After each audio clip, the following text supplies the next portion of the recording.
الرحمن الرحيم.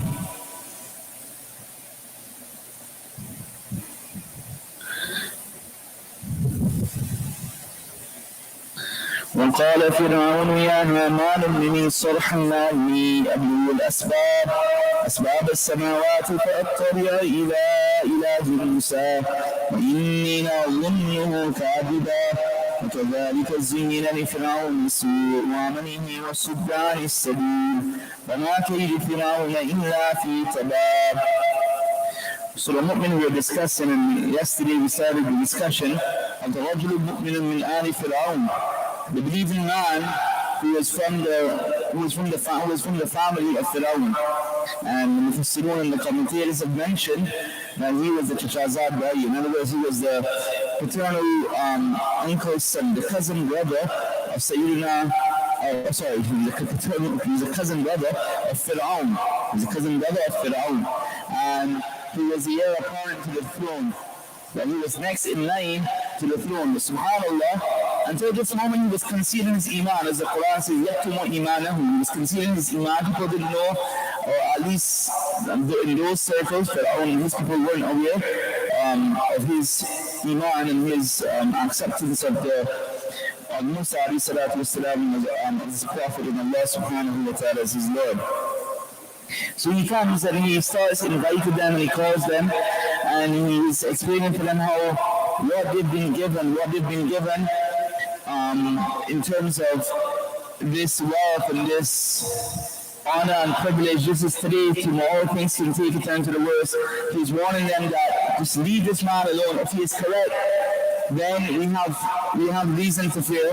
But if he is just talking nonsense, and instead he is just a person who is lying, then Allah subhanahu wa ta'ala will deal with him. So you don't have to worry.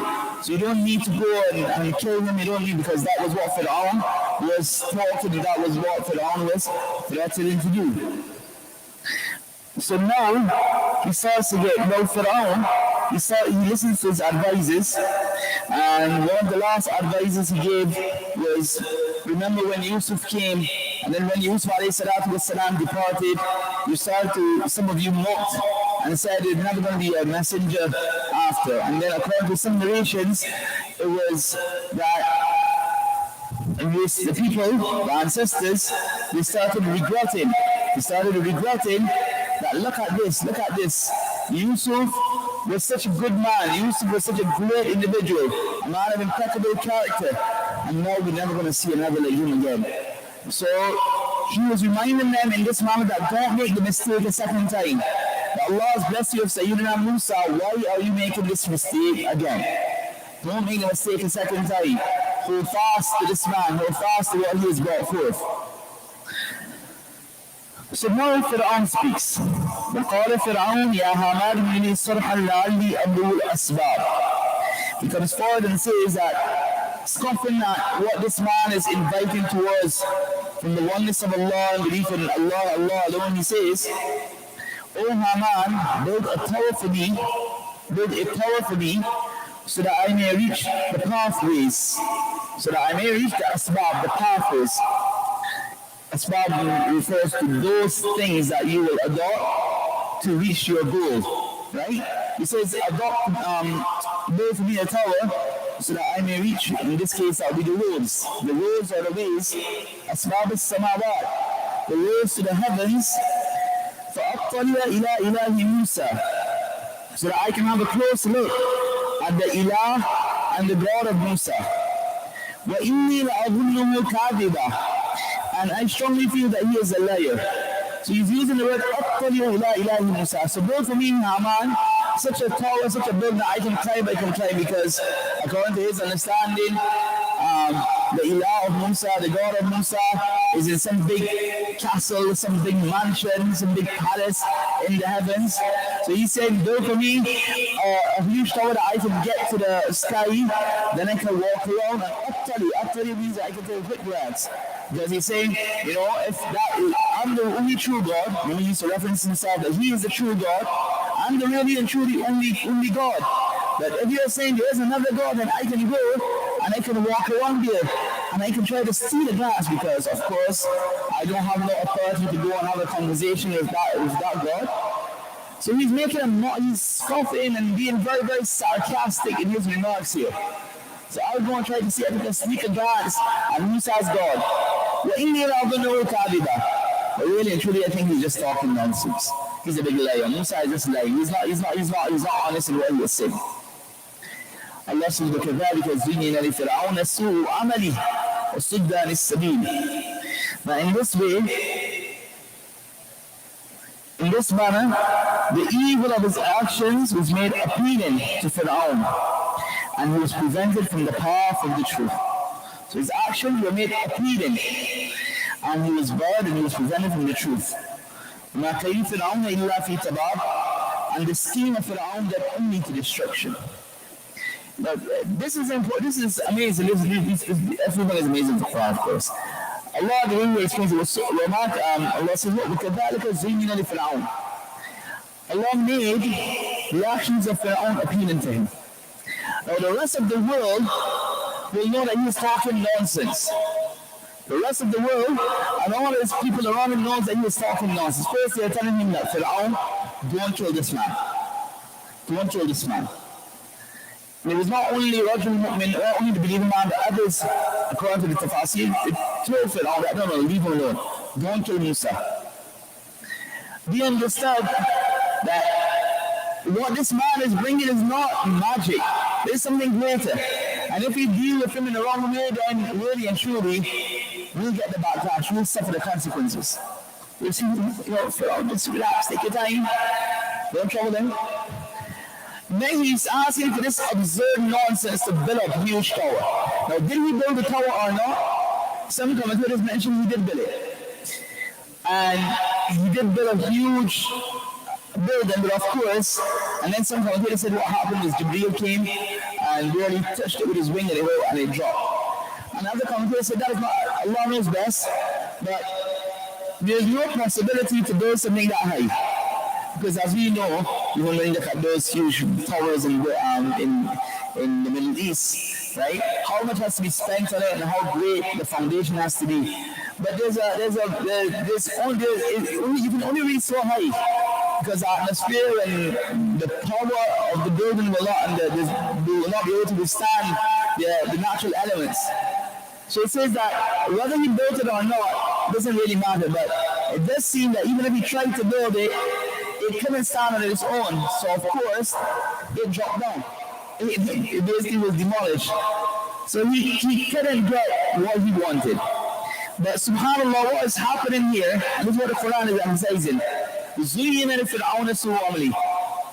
That his actions were made good to him.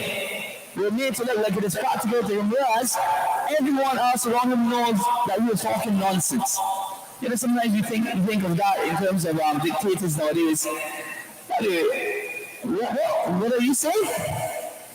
And everybody is telling the person, whether it's the prime minister or the president or even someone, whoever else, I just think that this view, this idea of yours isn't really add up.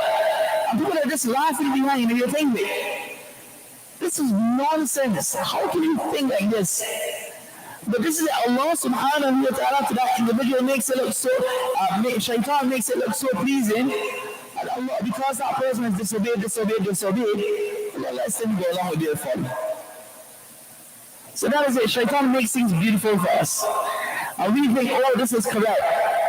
And everyone outside the sunless, brother, think what you're doing is not right. But you can't see the right way. You can't see nothing else. Because it has been made in this manner that now you've lost, you're off track. وَصُدَّ عَنِ السَّبِيلِ. That's what Allah says. And he was prevented, he was barred from the path of the righteousness and the truth. وَمَا كَيْدُ فِرْعَوْنَ إِلَّا فِي تَبَابٍ. And the scheme of Fir'aun led only to destruction. And he tried to build it, but what he did, nothing came out of it. He could not reach his maqsad and his goal. The whole tower and the whole building that he was constructing was destroyed. once again, the believing man takes over and he starts again. وَقَالَ الَّذِي آمَنَ يَا قَوْمِ اتَّبِعُونِ يَهْدِكُمْ سَبِيلَ الرَّشَادِ. He comes forward and he says, the one who had Iman, he said, "O my people, follow me, and I shall lead you to the path of guidance." Sabil al-Rashad, the path of guidance, the path of righteousness, that pathway in which there is no wrong. So Fir'aun was telling them that I think that this man is off the wrong path. And Fir'aun did say this, right? قال فرعون ما أريكم إلا ما أرى وما أهديكم إلا سبيل الرشاد. Fir'aun said, I am guiding you only towards the path of guidance. So now this believing man is saying, no. Ya qawm, O my people, ittabi'uni, you follow me, and become sabil al-rashad, and I shall lead you to the path of guidance. The true path, the straight path, that is what I'm going to lead you to. Then he talks to them now about the transitory nature of this world. Because of course these people, they're looking at Fir'aun, they're looking at what he possessed in terms of his worldly value, right? They're seeing the Bani Israel and they're seeing Musa, and they're thinking that, look at Musa, he had to flee from here. Comes back, he has nothing. So who do we believe? Who do we follow? Do we follow the man who has the billions and the millions? Or do we follow Musa who is coming and telling us, I'm going to guide you to Allah and telling us about the hereafter? And that's a choice we as people also have as well. That is a choice between good and evil. A choice between good and evil. What are we going to choose? It's a choice that we have. That you do this, you take the right path, but then it may be certain difficulties that you will come across. But on the other hand, you choose a path that is against Islam, against the commands of Allah. And you may get a quick return because that's the nature of the dunya. Right? That's the nature of the dunya. You get a quick return. So you go to the bank and you borrow, you take some riba. And you purchase your house and you think, oh, you've had it all. On the other hand, you don't take riba, you don't take the interest money, and you're struggling. And you're having to make ends meet as you struggle to save in order to purchase a house the halal way. So it may be harder, but then doing the right thing will lead to good in the hereafter. On the other hand, coming for a quick return will lead to dangers in the hereafter. So this man now, this believing man, he reminds them of the nature of the world. And he says to them, Ya qawmi inna hadhihi al-hayat ad-dunya mata'. That, oh my people, this worldly, this present life is a fleeting gain, is a trivial gain. The reason being because it's going to soon come to an end. وَإِنَّ الْآخِرَةَ هِيَ دَارُ الْقَرَارِ. Undoubtedly the akhirah, the life in Jannah, is really a place to live. Dar al-Qarar, that is something that is set in stone. It's not going to move. That's what Qarar refers to. It's a real place to live. Right? It's not going to end. That's never ending. So on one hand, you have this worldly life that's ending. On the other hand, you have the akhirah that is never ending. So what are you going to choose? And subhanAllah, the choice of words, what does he use? The Qur'an reveals and says, Mata'. Ya qawmi inna hadhihi al-hayat ad-dunya mata'. That this worldly life is mata'. And this is a word Allah subhanahu wa ta'ala uses in various places to describe the world. So let's look at this word mata'. What does mata' mean? Right? We translate it roughly as being a trivial gain, a fleeting gain. That's how we translate it. But what is the real meaning of mata'? So there's one expert, Imam Ismail, there's an expert in Arabic linguistics.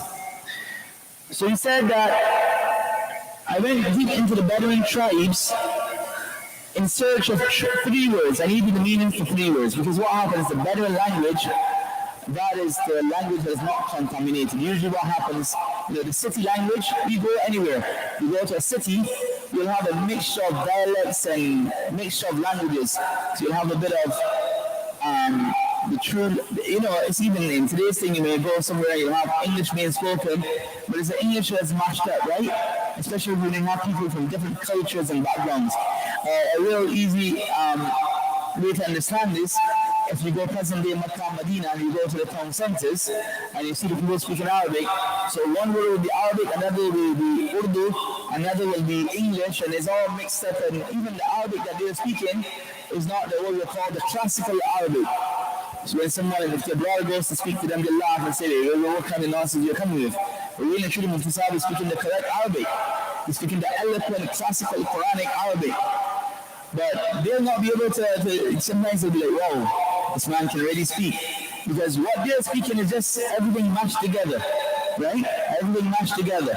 And that's what happens in cities, right? Because everyone is together, so we'll just be using all types of languages, and the language will not be the true wordings. That is why as well, the Arabs, they would send their children in the initial stages, as after they were born, to the Bedouin tribes, into the hills and into the countryside. And that's for a number of reasons. One of the reasons is that the good atmosphere will help them raise up, because there's a lot of pollution in the city, there are a lot of viruses in the city. Out in the countryside, it's natural air, they'll be able to be raised in that natural air. Then they'll be able to roam around more. It's not the concrete buildings that you have in the city. And then as well, the natural language, the eloquent language that the people in those areas spoke. So this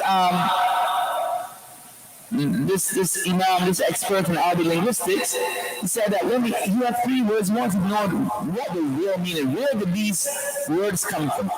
Where did these words come from? So he was inquisitive. So he said he set out into those Bedouin tribes because these people will be utilizing the word in its correct form and correct structure. So there were three words. One was raqim, one was mata, and one was tabarak. Raqim, mata, and tabarak. So he said he passed by one house. There's this Bedouin tribes, and there were only a few houses. And he saw a child seated near a pot. A child was seated near a pot, the pot is in the fire, the child was seated there, and then there's this old rye next to the pot, and that rye is what? The rye that you use to lift the pot cover. Right? We have those in our homes as well, so. So suddenly he saw a black dog, with a tint of yellow on its legs, and yellow spots above the eyes appear. It grasped the rye, and it ascended a mountain before it. Right, you following? So the black dog, with a tint of yellow on its legs and yellow spots above his eyes appeared. It took that ride and it climbed up the mountain before it. And then sat in such a balanced posture with the right and left limbs on their respective sides, that if you had to get up and run, it will not require it to change posture if you sat in that manner. So you're sitting on your left limbs, in the balanced posture that you can immediately get up. So a short while after, the mother came home. So the man is watching this, right? Mama Ismail is watching this. A little while later, the mother came home. When the mother came home, the little boy went and said, Ya Ummi, جاء اليقين وأخذ المتاع وتبارك الجبل. So remember the three words he wanted? The little boy used all three in that one sentence. Ya, oh my mother, جاء اليقين. The yaqeen came. So he realized that, yaqeen is the meaning for a dog that has this yellow yellows on its legs and yellow tint of yellow on his eyes, above his eyes. وأخذ المتاع, and he took that cloth.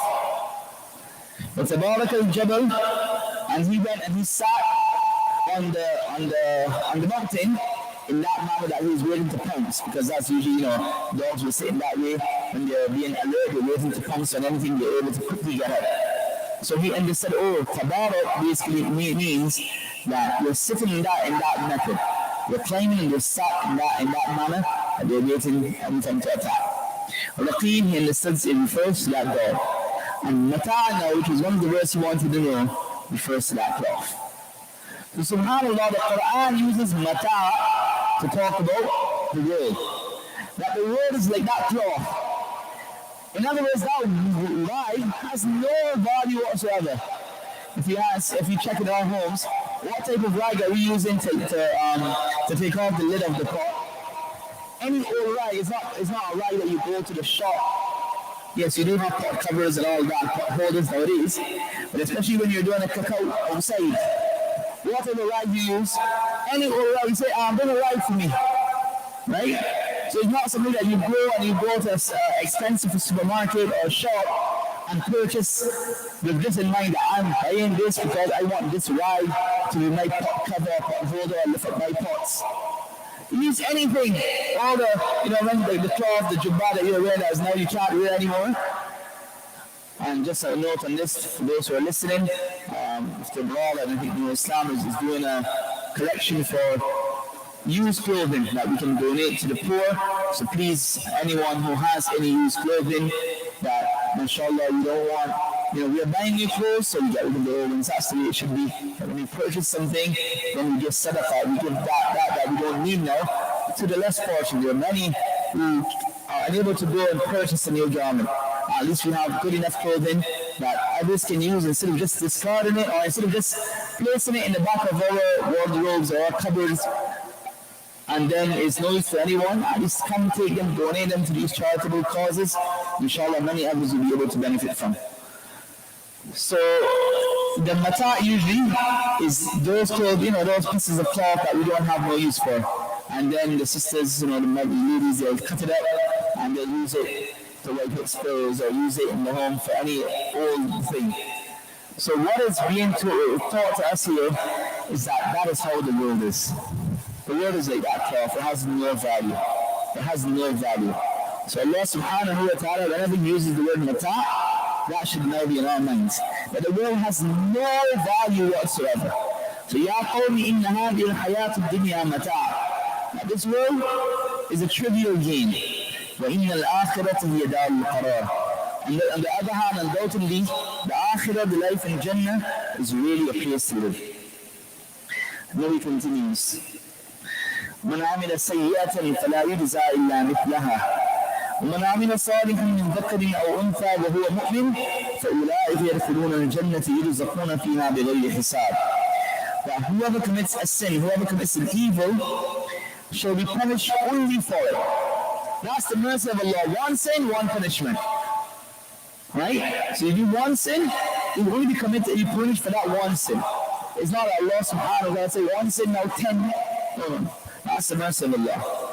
On the other hand, من عمل صالحا, whichever male or female carries out a good deed as a believer. This is the condition, as a believer. Because when you have iman, that is when you're going to get your reward. Allah subhanahu wa ta'ala, by virtue of your iman, will be giving you these rewards. So you do a good deed as a believing man or woman, you will enter Jannah, shall enter Jannah, where they will be sustained, where they will be يُرْزَقُونَ فِيهَا, they will be provided for, بِغَيْرِ حِسَابٍ, without any restriction. Without any restriction. Their deeds may not have been that much, but Allah subhanahu wa ta'ala, through His mercy, يُرْزَقُونَ فِيهَا بِغَيْرِ حِسَابٍ, will give them so much without reckoning or accounting. On the other hand, when you do one sin, you get one punishment. But when it comes to good deeds, one good deed you do, Allah knows best how much more of rewards will be given. Allah isn't going to cut there and say, oh, you do one, so you're going to get this. And this is what we learn from the Quran. One, sometimes you get from 10 onwards. From 10 onwards, thawab you'll get, or rewards you'll get. So this is the mercy of Allah. Then he tells them again, وَيَا قَوْمِ مَا لِي أَدْعُوكُمْ إِلَى النَّجَاةِ وَتَدْعُونَنِي إِلَى النَّارِ. O my people, how is it that I call you towards salvation, whereas you call me towards the fire? O my people, I'm calling you towards Allah, and you are calling me towards the fire. تَدْعُونَنِي لِأَكْفُرَ بِاللَّهِ وَأُشْرِكَ بِهِ مَا لَيْسَ لِي بِهِ عِلْمٌ وَأَنَا أَدْعُوكُمْ إِلَى الْعَزِيزِ الْغَفَّارِ. You call me to disbelieve in Allah and to ascribe such partners to Him, for which I have no justification, I have no knowledge of this. You're telling me to worship more than one Allah. You're telling me to disbelieve in Allah. But there's no proof. There's no proof for it. On the other hand, وَأَنَا أَدْعُوكُمْ إِلَى الْعَزِيزِ الْغَفَّارِ. On the other hand, I am calling you towards Al-Aziz, the one who is mighty, Al-Ghaffar, the one who is most forgiving. So he's reminding them by this, that if you don't watch it, you know Allah is Al-Aziz, Allah can punish you. And if you decide to turn and mend your rules, Al-Ghaffar is Allah as well. Allah can forgive you. So you're calling me to something that you have no proof of. You can't come forward and give me one piece of evidence for what you're calling me towards. On the other hand, I am calling you towards something that I am putting forward evidences. I am showing you the proofs. I am telling you why you should believe in Allah. لا جرم أن ما تدعونني إليه ليس له دعوة في الدنيا ولا في الآخرة وأن مردنا إلى الله وأن المسرفين هم أصحاب النار. It is a fact that those gods towards which you call me have no control, no influence in this world or in the Akhirah. And after death, our return shall certainly be to Allah. And when He passes judgment, the transgressors will be the inmates of the fire. And then he closes off. فَسَتَذْكُرُونَ مَا أَقُولُ لَكُمْ. We shall soon recall, either after you're punished in this world or after you die. فَسَتَذْكُرُونَ مَا أَقُولُ لَكُمْ. You will recall what I am telling you. You will recall what I am telling you. That you will then realize it is the truth. You will then realize it is the truth. But you remember, وَيَفَوِّضُ أَمْرِي إِلَى اللَّهِ إِنَّ اللَّهَ بَصِيرٌ بِالْعِبَادِ. So you had this lengthy conversation, heartfelt and full of advices, and now he ends off. Now he's basically also disclosing his iman, because until then, before this conversation, he didn't show that he's a believer. And now he ends off saying, وَيَفَوِّضُ أَمْرِي إِلَى اللَّهِ إِنَّ اللَّهَ بَصِيرٌ بِالْعِبَادِ. As you realize that people weren't pleased with what he's saying. And that's what you get when you come and you talk the truth. Many people don't want to hear it. You do what you have to do. You keep your inviting. You keep using hikmah and wisdom. And this is what this man is doing. He kept up and he didn't leave it. He continued and he spoke. And now as it comes to an end, وَأُفَوِّضُ أَمْرِي إِلَى اللَّهِ. I surrender my fears to Allah. I've done what I had to do. And now, oh Allah, أُفَوِّضُ أَمْرِي إِلَى اللَّهِ. Oh Allah, I leave the matter to you now. إِنَّ اللَّهَ بَصِيرٌ بِالْعِبَادِ. And Allah definitely is watchful over His bondsmen. He also makes this remark because now he has expressed and he has showed that he is a believer. So now that he has shown he is a believer, he knows that now they will be after him as well. So he makes this comment and he makes this statement clear. وَأُفَوِّضُ أَمْرِي إِلَى اللَّهِ. You can do whatever you want to do. After this, as I end my conversation with you, you can say what you want. You can try to harm me if you want. وَأُفَوِّضُ أَمْرِي إِلَى اللَّهِ. But I've handed my matter over to Allah. And إِنَّ اللَّهَ بَصِيرٌ بِالْعِبَادِ. Allah subhanahu wa ta'ala is watchful and aware over His servants. So if you want to harm me, you have to know that my Allah is watching me, He's looking at me, He's protecting me. And if He wants me to be harmed, then I'll be harmed. But if He doesn't want me to be harmed, then I won't be harmed. Now, was he punished or was he affected? And did the people get to him or not? Inshallah, we'll look at that tomorrow, inshallah. Allah ta'ala can understand. سبحان الله سبحانك اللهم وبحمدك ونشهد أن لا إله إلا أنت نستغفرك ونتوب إليك سبحان ربك رب العزة عما يصفون وسلام على المرسلين والحمد لله رب العالمين برحمتك يا الله. As part of the brothers who are here, those who are listening, let us also try to bring that spirit of the rajul mu'min min a'if into our lives. And one of the things that we can do is Ramadan, remind the brothers to come to the masjid. If everybody says, I will remind 3 brothers, or 4 brothers, or even 2 brothers, and inshallah, that's a positive step. But with Ramadan coming to an end, let's make that our goal, that we will try to bring people to masjid, inshallah. Allah make that right. Subhanallah.